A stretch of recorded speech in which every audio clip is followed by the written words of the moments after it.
বাংলাদেশ জামায়াতে ইসলামী নামে একটা দল আছে, তাদের সঙ্গে আমাদের অনেক মতবিরোধ আছে। সেই মতবিরোধের জায়গাগুলো একটা ভিন্ন জায়গা, কিন্তু একটা জায়গায় আমরা সকলে একমত, সেটা হলো আল্লাহর জমিনে আমরা আল্লাহর হুকুমত চাই। আমরা আল্লাহর জমিনে ইসলামের হুকুমত চাই। এই বাংলাদেশ জামায়াতে ইসলামীকে বাংলাদেশের সর্বোচ্চ আদালত হাইকোর্ট থেকে তাদের নিবন্ধন বাতিল করে দিল। কেন বাতিল করলো?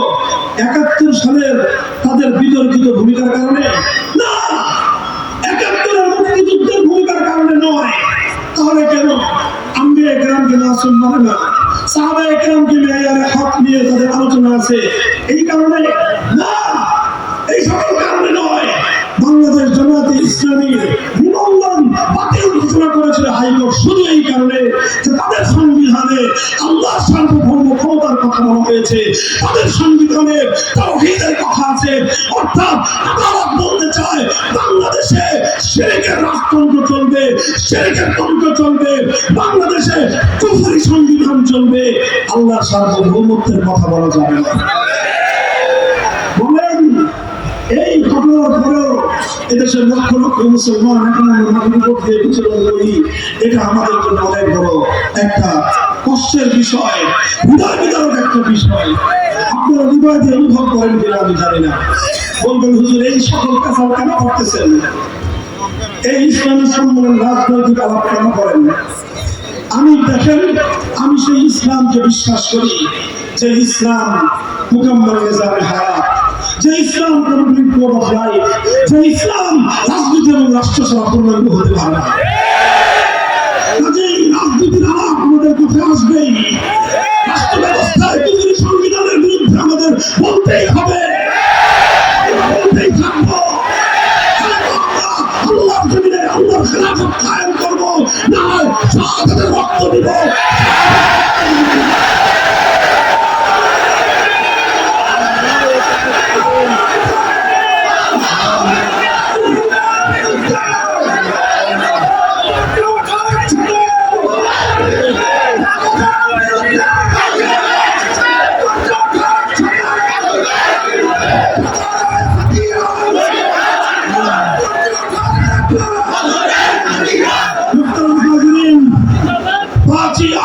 বিপ্লবের পর আজ বাংলাদেশে এক নতুন প্রেক্ষাপট তৈরি হয়েছে। কথা বলেন ঠিক না বেঠিক?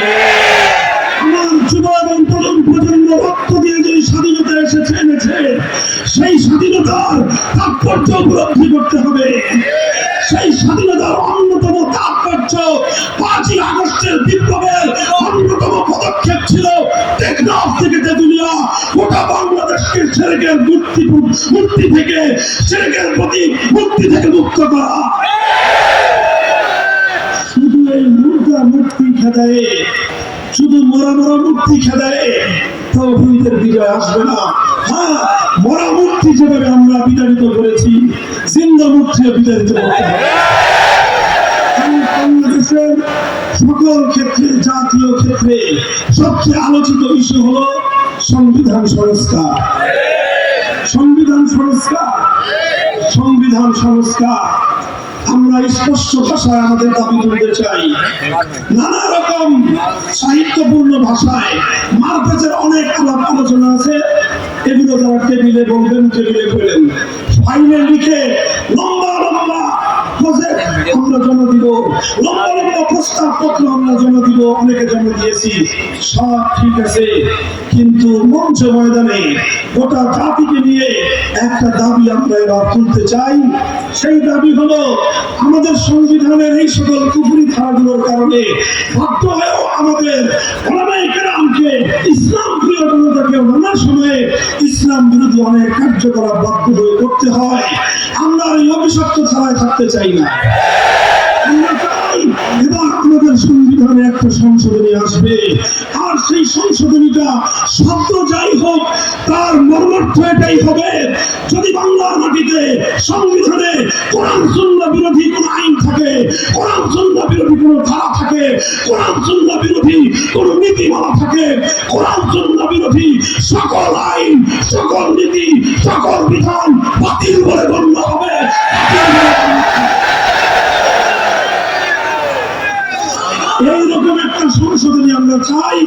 এই সংশোধনের মাধ্যমে আইন তৈরি করবার সার্বভৌম ক্ষমতা মহান আল্লাহর জন্য সংরক্ষিত থাকবে।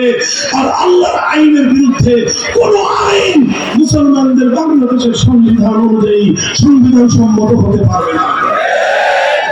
এটা বলতেছি, ভালো ভালো বলতেছি, এটা নিয়ে সদাই বিবেচনা করেন, জাতির কল্যাণ হবে। আমি আপনাদেরকে আরেকটা কথা বলি, এই যে দেখেন আগস্ট এবং জুলাই এবং আগস্টের বিপ্লব হলো, এই বিপ্লবে কিন্তু 18 কোটি মানুষের মধ্যে 9 কোটি মানুষকে রাস্তায় নামতে হয়নি। নামতে হয়েছে সারা দেশ মিলে সর্বোচ্চ 1 কোটি মানুষ রাস্তায় নেমেছে, বাকিরা তাদের সমর্থনে ছিল। হয়তো 1 কোটিও না, হয়তো 50 লক্ষ বা 20 লক্ষ মানুষ নেমেছে, ফ্যাসিবাদের বিদায় হয়েছে। এবার আমাদেরকে প্রস্তুতি নিতে হবে। এই 5ই আগস্টের বিপ্লবকে আমি মনে করি এটা ইসলামী বিপ্লব নয়, তবে এটা ইসলামী বিপ্লবের সূর্যোদয়ের আগের সূর্যের সাদেক।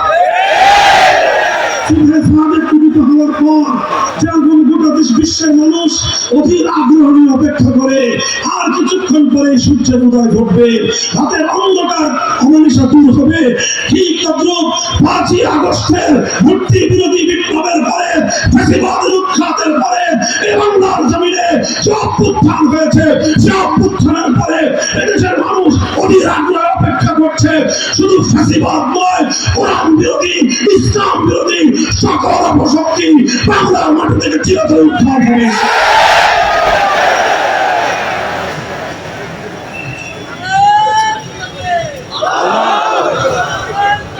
বিপ্লবের জন্য প্রস্তুত আছেন?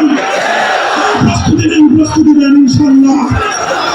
সম্ভাবনা, এক নতুন সম্ভাবনার দুয়ার উন্মোচিত হয়েছে। শুধু মাদ্রাসার ছেলেরা নয়, মাদ্রাসার ছাত্র রিজার্ভ ফোর্স,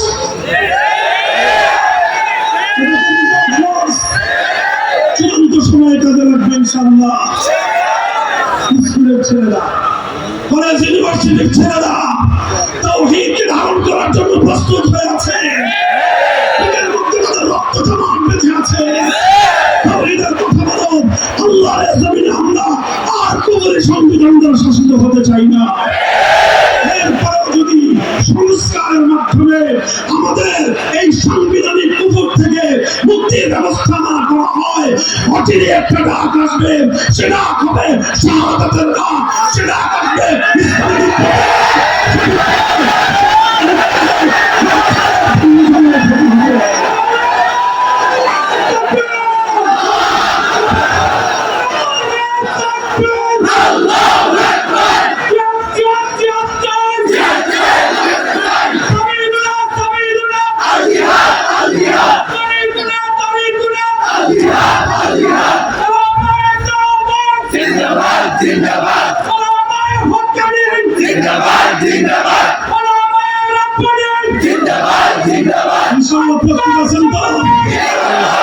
প্রস্তুত থাকেন। কি হবে?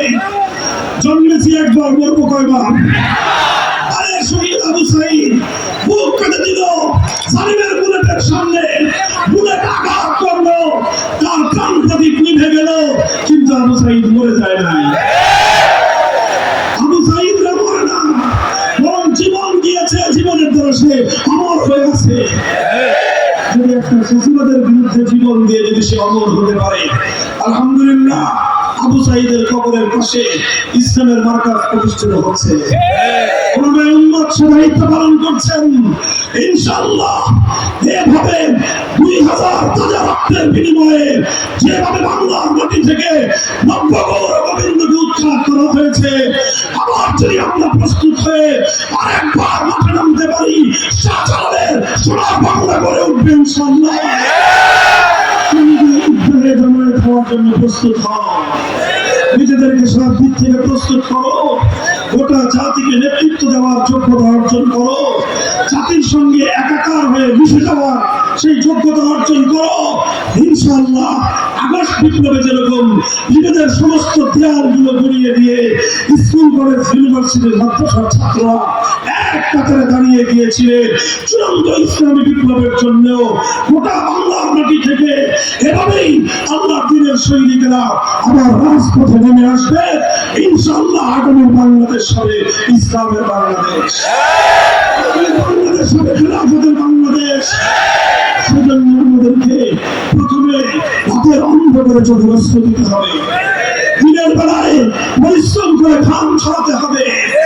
যে রক্ত এই চোখের অস্ত্র আর ঘাম যখন জমাট বাঁধবে সেখানে থেকে রক্ত তৈরি হবে, আর সেই রক্তের নজরানা দিয়ে শাহাদাতের বিনিময়ে লক্ষ কোটি প্রাণের প্রয়োজন হলে লক্ষ কোটি প্রাণ দিয়ে হলেও পূর্বপুরুষদের আমানত পবিত্র এই জনপদে আল্লাহ দ্বীনের কায়েম শাসন ব্যবস্থা, খেলাফতের শাসন ব্যবস্থা কায়েম করেই ছাড়বে ইনশাআল্লাহ।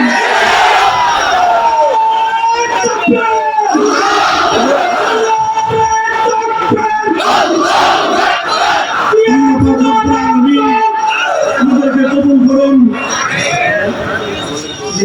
আল্লাহ আমাদেরকে কবুল করুন, তৌফিক দান করুন। আল্লাহ আমাদেরকে